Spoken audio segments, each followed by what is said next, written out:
Assalamualaikum adik-adik. Hai, kapanpun kalian berada, entah pagi, siang, sore, malam, pasti kalian lagi di rumah aja. Nah, walaupun kita cuman di rumah aja nih, kita nggak kemana-mana, kita nggak ketemu teman, kita nggak ketemu guru, kita nggak bersosial untuk sementara waktu, tapi kita masih bisa ngelakuin hal yang produktif loh, apalagi itu positif. Emang bisa ya kak? Bisa dong. Gimana caranya kak? Banyak caranya adik-adik. Yang pertama, adik-adik bisa baca buku. Yang kedua, adik-adik bisa menulis puisi, bisa menggambar. Adik-adik bisa mengembangkan potensi adik-adik di bidang olahraga, tapi di rumah ya, jangan di luar, jangan kumpul-kumpul. Misalnya adik-adik yang hobi main bulu tangkis, bisa nih main bulu tangkis bareng ayahnya atau kakaknya atau adiknya dan lain sebagainya. Tapi kali ini adik-adik, kita akan ngelakuin hal yang positif sedikit berbeda. Nah, ini dikhususkan untuk adik-adik kakak di sekolah menengah atas jurusan biologi. Untuk adik-adik kakak yang kelas 11 atau kelas 12 anak IPA, boleh deh disimak video ini. Tapi yang bukan anak IPA pun juga boleh kok nyimak video ini buat tambah pengetahuan juga. Nah, karena adik-adik yang kelas 12 ini mau UN, tapi ternyata UN-nya dibatalkan, dan kebetulan adik-adik ambil jurusan biologi, maka adik-adik jangan khawatir, ilmu itu nggak akan sia-sia kok. Jadi ilmu-ilmu yang sudah adik peroleh jangan sampai hilang ya, tetap kita berikan kepada orang lain dan juga kita aplikasikan dalam kehidupan sehari-hari. Nah, sebelumnya kenalan nih, nama kakak Anggi Setiawan, bisa dipanggil Kak Agil. Nah, dari sini kita akan sharing banyak tentang mata pelajaran biologi. Khususnya kita akan bahas tentang yang namanya ekosistem. Sudah siap? Jangan lupa siapkan secangkir coklat panas, secangkir teh, secangkir kopi, atau apapun itu yang bisa membuat adik-adik nyaman ketika melihat mata pelajaran ini kakak terangkan. Ayo kita mulai. Apa sih ekosistem itu? Ekosistem adalah hubungan timbal balik antar makhluk hidup dengan lingkungannya. Dalam kasus ini adik-adik, banyak sekali makhluk hidup yang berhubungan dengan makhluk hidup lainnya. Entah itu kambing, entah itu buaya, entah itu semut, entah itu kecoa, entah itu pohon. Pokoknya semua yang hidup di bumi ini, mereka itu mengalami hubungan timbal balik dan interaksi dengan makhluk hidup lainnya, termasuk manusia adik-adik. Manusia nggak bisa lepas nih dari lingkungan, nggak bisa lepas dari hewan. Coba deh, kalau misalnya manusia itu memisahkan diri, bisa nggak manusia hidup? Tentu enggak adik-adik. Pasti manusia butuh ayam untuk dimakan, butuh padi untuk dimakan, butuh ubi untuk dimakan. Apalagi, ya semua yang manusia makan itu pasti datangnya dari alam. Jadi manusia adalah bagian dari alam dan manusia adalah bagian daripada ekosistem. Nah, organisme-organisme yang ada pada ekosistem ini adik-adik, mereka saling membentuk hubungan satu dengan yang lain. Mereka saling berinteraksi, mereka saling memberikan manfaat atau mungkin malah mereka memberikan kerugian bagi makhluk hidup lain. Bisa ya kak? Bisa dong. Contohnya nih, lebah. Lebah kan menghasilkan madu tuh. Nah, ada manusia yang ngambil madu dari lebah, berarti manusia ini diuntungkan dari madunya si lebah. Si lebah ini merasa rugi atau enggak? Ya, bisa jadi dia merasa rugi, bisa jadi enggak, karena dia memberikan manfaat untuk manusia. Yang jelas, lebah pasti sedikit merasa rugi dari diambilnya madu oleh manusia. Sebelum ekosistem adik-adik, ternyata ada lagi loh tingkatan-tingkatan yang harus dilalui sebelum kita tiba di ekosistem. Yang paling kecil deh, ada namanya sel. sel demi sel berkumpul jadi banyak nanti disebut dengan organ. Organ contohnya apa? Jantung misal. Kemudian sistem organ. Sistem organ adalah kumpulan dari beberapa organ. Contohnya apa, Kak? Sistem pencernaan. Nah, sistem pencernaan itu ada usus yang termasuk organ, ada lambung, dan seterusnya. Di atas sistem organ apa, Kak? Ada yang namanya organisme. Organisme inilah satu individu atau seekor hewan. Contohnya siapa? Kita sebagai manusia. Kalau satu itu namanya organisme. Kemudian lanjut lagi lebih tinggi, itu ada yang namanya populasi. Populasi itu adalah kumpulan dari beberapa jenis hewan yang sama kemudian menjadi satu. Contohnya apa? Dalam satu kandang itu ada 10 kambing misalnya, maka itu disebut dengan populasi kambing. Nah, di atas populasi ada lagi nih. Apa itu? Namanya komunitas. Komunitas ini itu kumpulan dari beberapa populasi yang berada pada satu wilayah. Apa itu contohnya? Misalnya komunitas di danau. Di danau itu ada ikan, ada kodok, apalagi ada macam-macam di sana. Maka itu disebut dengan komunitas. Nah, di atasnya komunitas, kumpulan dari berbagai komunitas, ada organismenya, ada populasinya, macam-macam, komplit dan lengkap, itu disebut ekosistem. Jadi itu adalah tingkatan-tingkatan yang harus dilalui sebelum kita mengetahui apa itu ekosistem dan apa itu komponen-komponen ekosistem, adik-adik. Selanjutnya, adik-adik, itu ada komponen-komponen ekosistem. Jadi di dalam ekosistem ini, adik-adik, itu ada komponen-komponennya antar makhluk hidup, entah itu makhluk hidup dengan benda mati dan makhluk hidup, atau makhluk hidup dengan makhluk hidup. Tapi interaksi ini, adik-adik, itu tidak terjadi pada benda mati dengan benda mati, karena dalam kehidupan ekosistem interaksi seperti itu tidak ada ya. Yang pertama, komponen dari ekosistem, adik-adik, itu adalah komponen abiotik.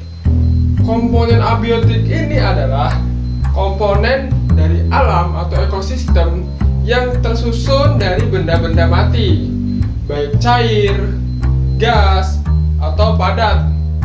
Contohnya, yang pertama ada sinar matahari. Sinar matahari itu adalah benda mati, adik-adik. Dia menyinari bumi entah kapanpun itu, kecuali malam. Jadi seperti tumbuhan itu membutuhkan sinar matahari dari matahari itu sendiri, adik-adik. Untuk apa? Untuk proses fotosintesis. Manusia juga begitu, butuh sinar dari matahari. Untuk apa? Ngeluarin baju, untuk membakar provitamin D menjadi vitamin D dalam tubuh kita, agar tubuh kita lebih sehat dan sejenisnya. Nah, yang kedua itu ada air. Air termasuk dari benda cair, dan ini adalah komponen abiotik yang ada di alam. Dan nggak perlu diragukan lagi, adik-adik, bahwa air itu adalah sesuatu yang penting bagi kita semua, bagi kehidupan kita, untuk masak, minum, nyuci, segala macam. Air sangat penting bagi kita. Yang kedua ada yang namanya, adik-adik, batu misalnya. Kemudian yang ketiga ada yang namanya suhu. Nah, suhu ini, adik-adik, kita lihat di sekitar kita saja. Suhu memang tidak bisa dilihat oleh mata, tapi adik-adik, suhu bisa dirasakan oleh kita. Kira-kira sekarang adik-adik merasa panas atau dingin? Nah, itu adalah contoh dari komponen abiotik yang ada di alam. Contoh lainnya apa? Banyak sekali, adik-adik. Udara misalnya. Udara adalah komponen abiotik yang ada di alam. Udara tak tampak tapi bisa dirasakan.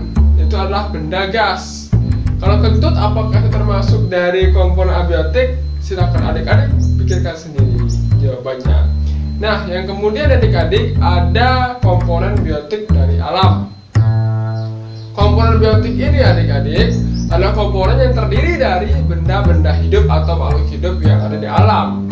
Sebagai contoh, rusa, kambing, kucing, kecoa, harimau, buaya, ular, singa, kerbau, gorila, dinosaurus, semua yang hidup termasuk tumbuhan, nanas, pohon cari, pohon jambu, pohon duku, pohon semangka pohonnya.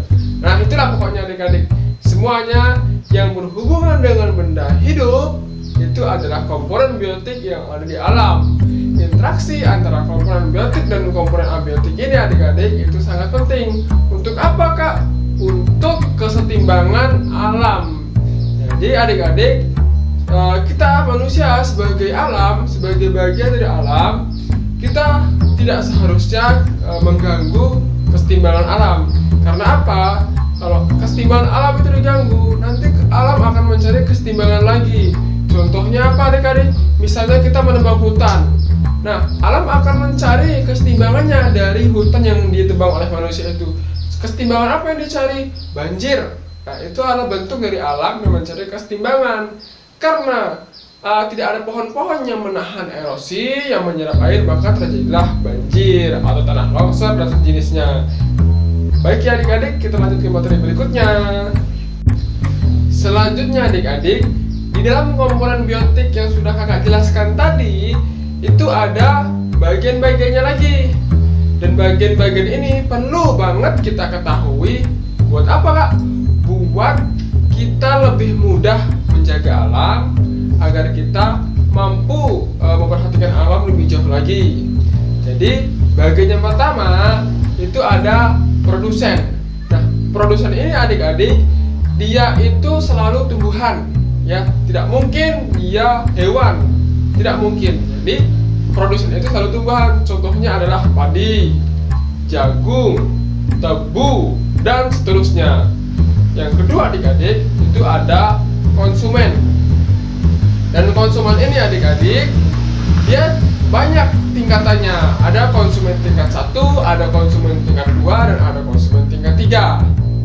Dan konsumen ini adik-adik, dia sudah masuk ke dalam hewan. Contoh konsumen ini ada tikus, harimau, kucing, dia adalah konsumen. Bahkan kucing yang makan tikus, kucing adalah konsumen. Kok konsumen makan konsumen, Kak? Nah, nanti itu kita jelaskan di materi selanjutnya. Terus adik-adik, yang ketiga itu ada yang namanya decomposer atau pengurai.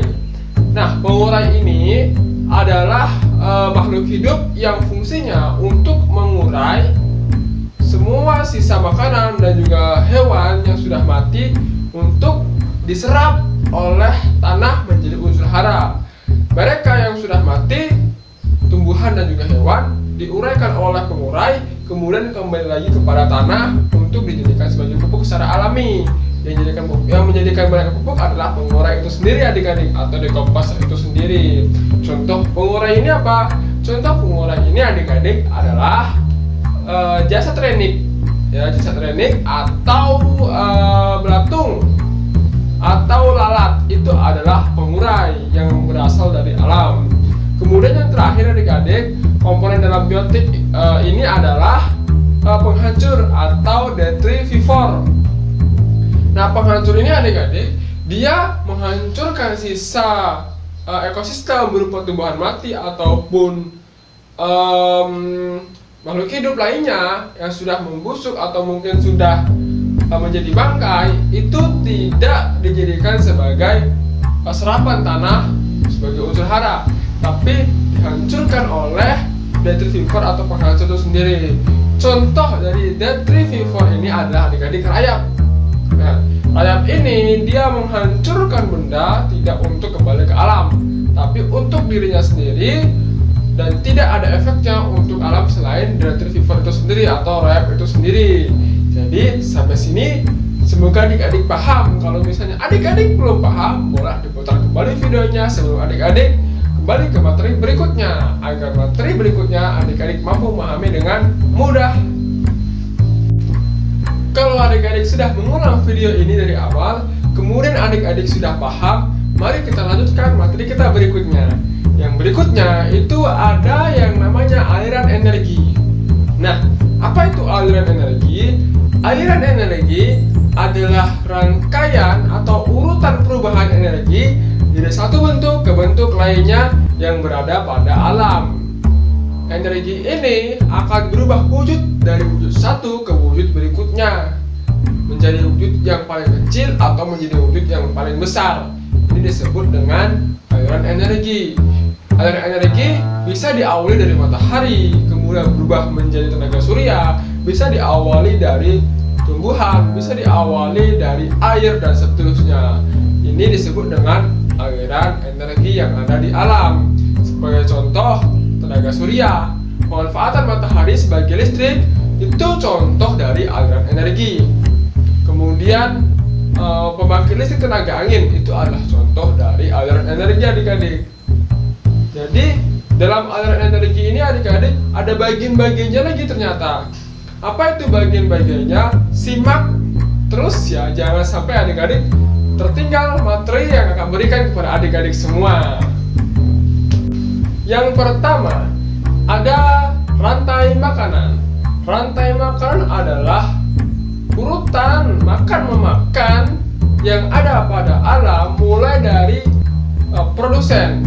Produsen ini, adik-adik, dia adalah tumbuhan autotrof. Tumbuhan autotrof ini adalah tumbuhan yang mampu menghasilkan makanan untuk dirinya sendiri. Contohnya adalah padi, jagung.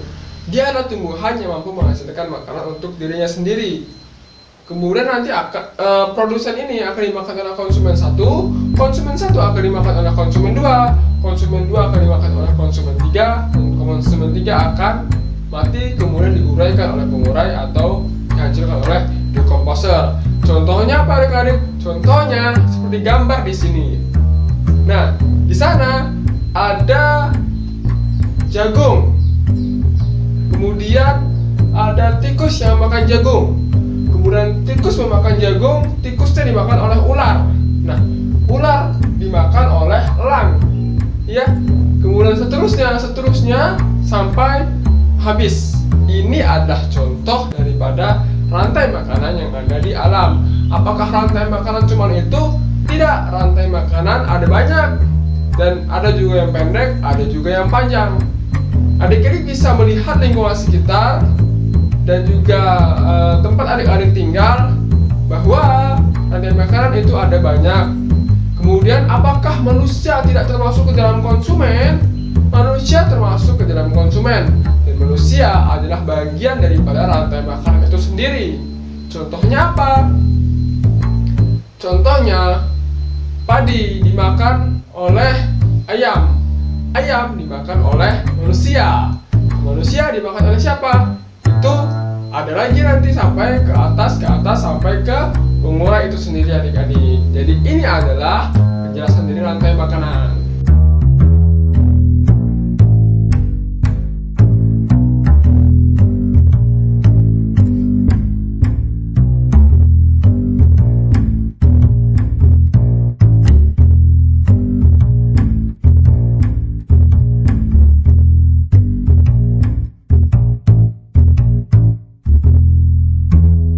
Yang kedua adalah jaring-jaring makanan.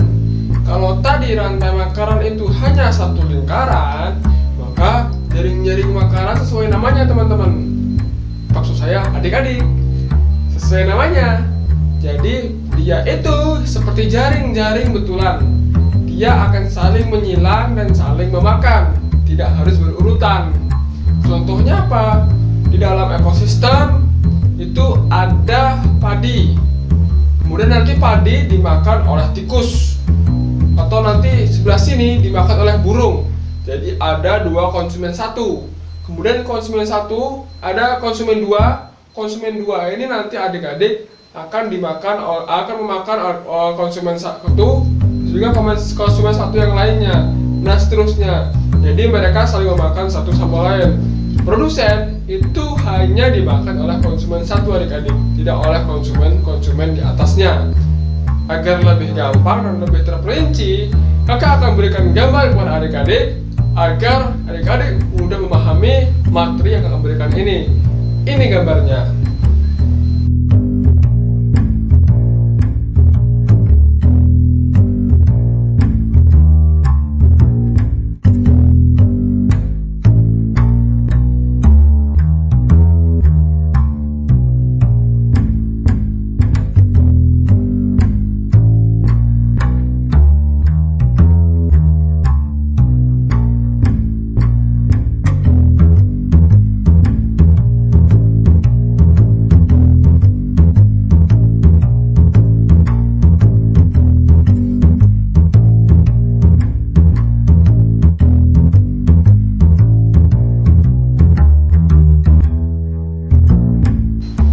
Selanjutnya adik-adik, ada yang namanya piramida makanan. Nah, piramida makanan ini dia berbeda dengan jaring-jaring makanan dan juga rantai makanan. Tadi kalau misalnya jaring-jaring makanan itu sedikit mirip dengan rantai makanan, atau jaring-jaring makanan adalah kumpulan dari beberapa rantai makanan, maka piramida makanan itu berbeda adik-adik. Piramida makanan adalah pengelompokan dari produsen, konsumen 1, konsumen 2, konsumen 3. Setiap tropik atau pengelompokan itu akan diisi oleh beberapa makhluk hidup.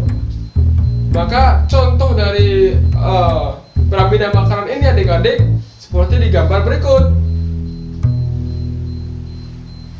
Nah, itu adalah contoh dari piramida makanan yang sudah kakak jelaskan tadi.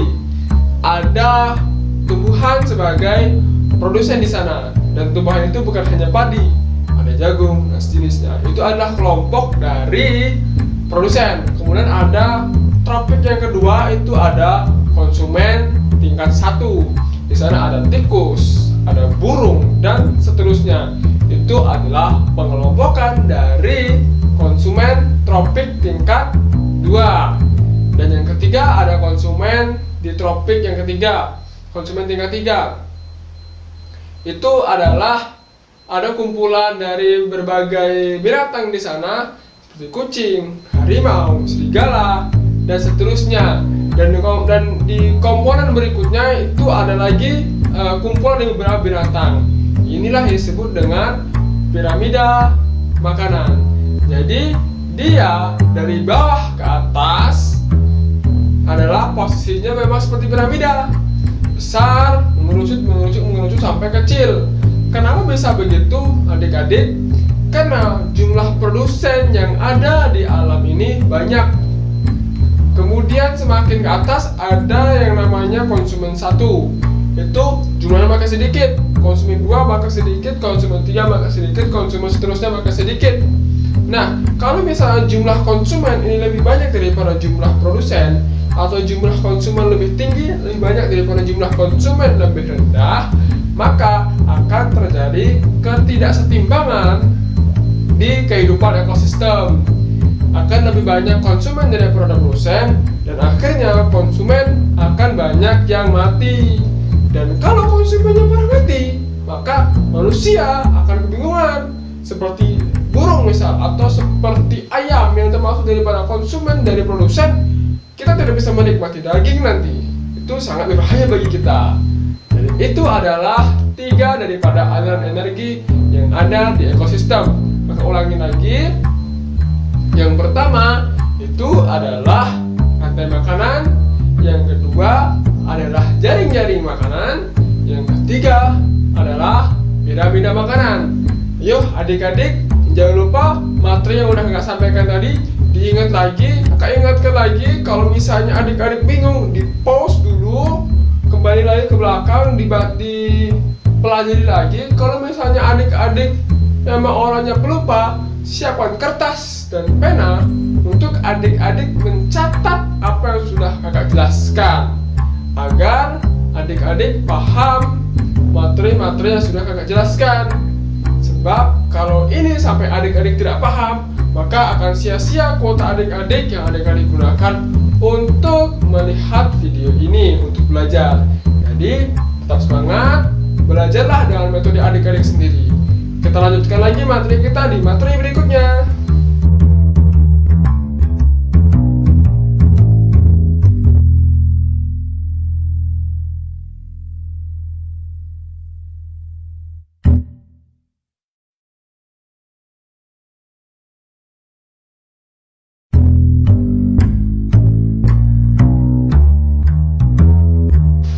Setelah kita membahas tentang aliran energi yang ada di ekosistem, maka kita kembali akan membahas tentang ekosistem lagi.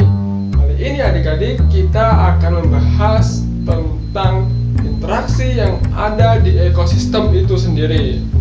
Interaksi di ekosistem itu apa sih? Jadi interaksi ekosistem itu adalah hubungan antara makhluk hidup satu dan makhluk hidup yang lainnya, yang sifatnya bisa jadi saling menguntungkan, Bisa jadi yang satu diuntungkan atau dirugikan, bisa jadi yang satu diuntungkan tapi yang satunya tidak merasa dirugikan dan juga tidak merasa diuntungkan. Nah, ada 3 jenis simbiosis atau hubungan interaksi yang ada di lingkungan ekosistem. Yang pertama, adik-adik, adalah simbiosis mutualisme. Untuk mengingat simbiosis ini, adik-adik cukup mengingat kata mutu. Nah, yang namanya mutu itu berhubungan dengan sesuatu yang baik, sesuatu yang bagus. Maka simbiosis mutualisme adalah simbiosis yang saling menguntungkan antara makhluk yang satu dan makhluk yang lainnya. Tidak ada makhluk dari kedua ini yang merasa dirugikan sama sekali. Contoh dari simbiosis mutualisme ini, adik-adik, adalah kupu-kupu dengan bunga. Kupu-kupu menyerap sari madu dari bunga. Bunga mengalami penyerbukan akibat ditumpahnya oleh kupu-kupu. Penyerbukan ini sangat baik bagi bunga untuk mereproduksi, melanjutkan keturunan dari si bunga ini. Nah, contoh lainnya lagi masih berkaitan dengan bunga, adik-adik, adalah bunga dengan lebah. Lebah akan mengambil madu dari bunga, kemudian bunga akan mengalami penyerbukan atau mereproduksi dirinya dari hasil goncangan yang diberikan oleh lebah itu sendiri. Jadi tidak ada merasa dirugikan, tapi keduanya saling diuntungkan. Ini bisa disebut sebagai perdagangan kalau dalam kehidupan manusia. Perdagangan ini adalah perdagangan yang saling menguntungkan. Tapi kalau dalam dunia manusia, perdagangan ini itu mencangkup negosiasi. Tapi kalau dalam dunia makhluk hidup itu tidak ada, adik-adik. Kemudian yang kedua adalah simbiosis parasitisme. Simbiosis parasitisme, untuk mengingatnya, kita ingat saja kata parasit. Sesuatu yang berasal dari kata parasit pasti itu merugikan. Jadi simbiosis parasitisme adalah simbiosis hubungan antara dua makhluk yang mana satu merasa diuntungkan dan satu merasa dirugikan. Jadi keduanya ini tidak memiliki imbalan yang sama. Contoh dari simbiosis ini, adik-adik, adalah pohon dengan inangnya. Jadi pohon, dia itu diserap segala bentuk energinya, kemudian inangnya akan mendapat energi dari pohon itu sendiri. Atau bisa juga pohon jambu dengan inangnya, dan seterusnya. Jadi ini tidak pula dicontoh dalam kehidupan manusia. Kemudian yang ketiga, adik-adik, adalah simbiosis komensalisme. Simbiosis komensalisme adalah simbiosis yang mana satu itu diuntungkan tapi yang satu itu tidak merasa dirugikan. Contohnya apa? Contohnya adalah ikan hiu dengan ikan remora. Ikan remora yang selalu mengikuti di bawah ikan hiu tidak merasa terganggu, tidak merasa dirugikan oleh adanya ikan remora. Tapi ikan remora mendapatkan keuntungan daripada itu. Apa keuntungan ikan remora? Ketika ikan hiu memakan mangsanya, memakan makanannya, ada sisa-sisa makanan yang kemudian terlepas, kemudian tidak termakan oleh ikan hiu, itu menjadi makanan dari ikan remora. Contoh lain adalah paus dengan ikan-ikan kecil. Paus, dia akan dibersihkan mulutnya oleh ikan-ikan kecil, akan diambil lumut-lumutnya, kemudian plankton-planktonnya akan diambil oleh ikan-ikan kecil. Jadi paus di sini tidak merasa dirugikan, tidak merasa diuntungkan, karena plankton sebenarnya juga makanan dari paus, tapi paus di sana mendapatkan banyak jenis makanan. Yang merasa diuntungkan adalah ikan-ikan kecil itu sendiri, adik-adik. Apa adik-adik sudah paham sampai sini? Kalau sudah, kita akan lanjutkan ke materi berikutnya. Kalau belum, silakan di-post dan dicatat. Nah, selain dari 3 simbiosis tadi, masih ada interaksi lain yang terdapat di ekosistem. Jumlahnya ada 3. Yang pertama adalah interaksi yang sifatnya kompetisi. Nah, sesuai namanya, kompetisi atau pertarungan atau pertandingan. Jadi, interaksi kompetisi ini adalah persaingan antara dua pencari mangsa, dua pencari makan, atau dua jenis makhluk hidup yang sama untuk mendapatkan sesuatu yang sama pula. Contohnya apa? Harimau dengan singa itu berkompetisi untuk mendapatkan rusa. Karena apa? Karena makanan kedua hewan tersebut itu sama-sama daging, atau mereka disebut dengan karnivora, hewan pemakan daging. Contoh lain adalah ayam dengan bebek.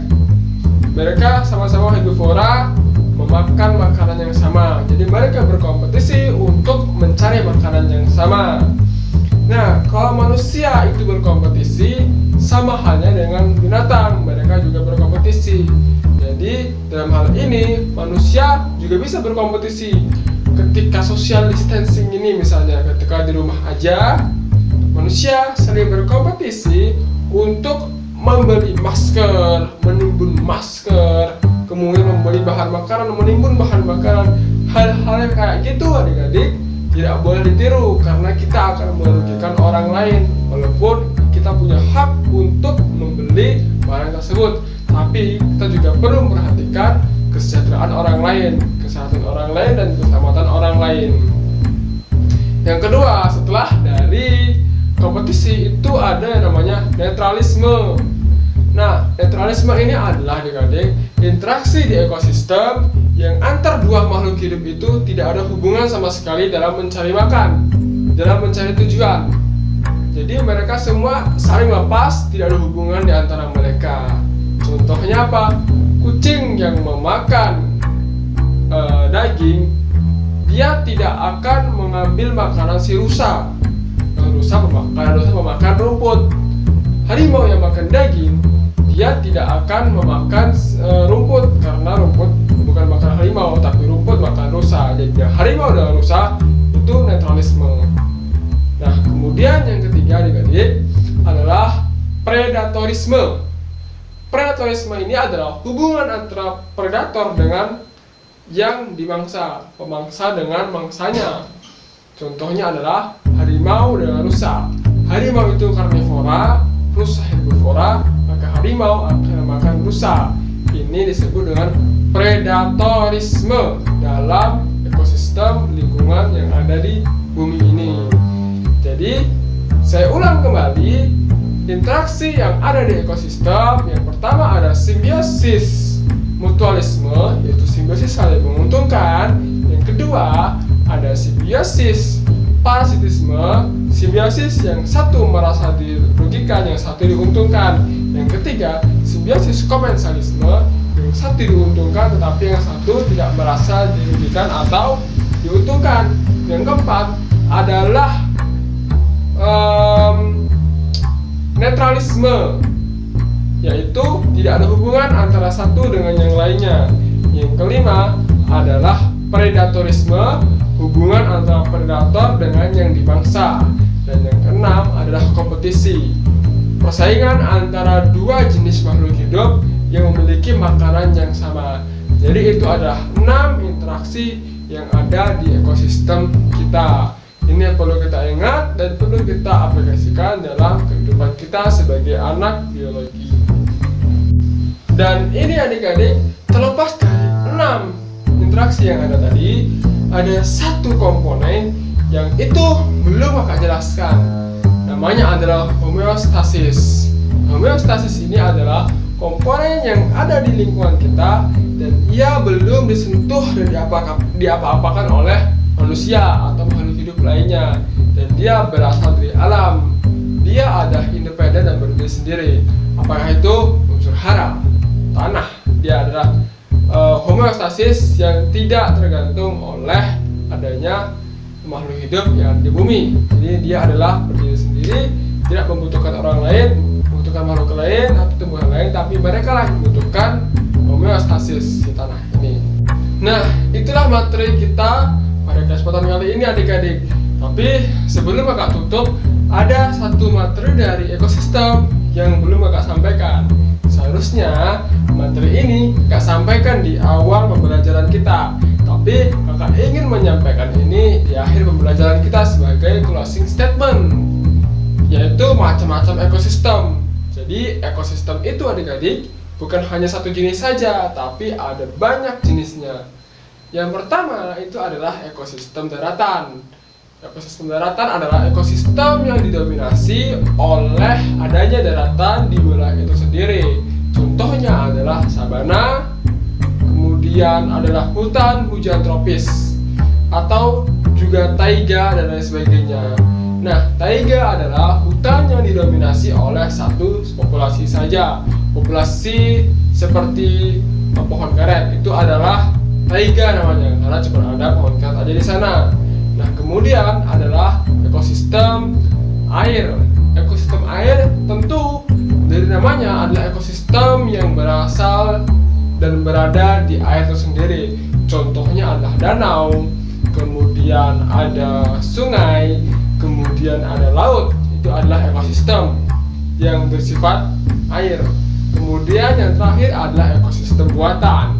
Sesuai namanya adik-adik, ekosistem buatan itu dibuat oleh manusia itu sendiri secara sengaja dengan tujuan tertentu, dan tujuan itu baik untuk alam. Contohnya adalah waduk dan bendungan.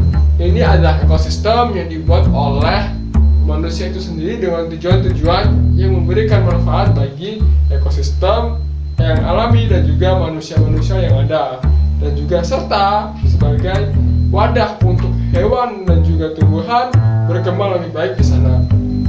Nah, jadi itu adik-adik materi kita hari ini tentang ekosistem. Kita belajar tentang biologi, kita belajar banyak hari ini. Maka dari itu adik-adik, materi ini kita jadikan sebagai ilmu, kita jadikan sebagai bekal kita sebagai manusia yang harus mampu memahami kehidupan lingkungan kita. Jangan sampai kita sebagai manusia, sebagai aktor lingkungan, sebagai aktor alam, kita tidak bisa memahami alam itu sendiri.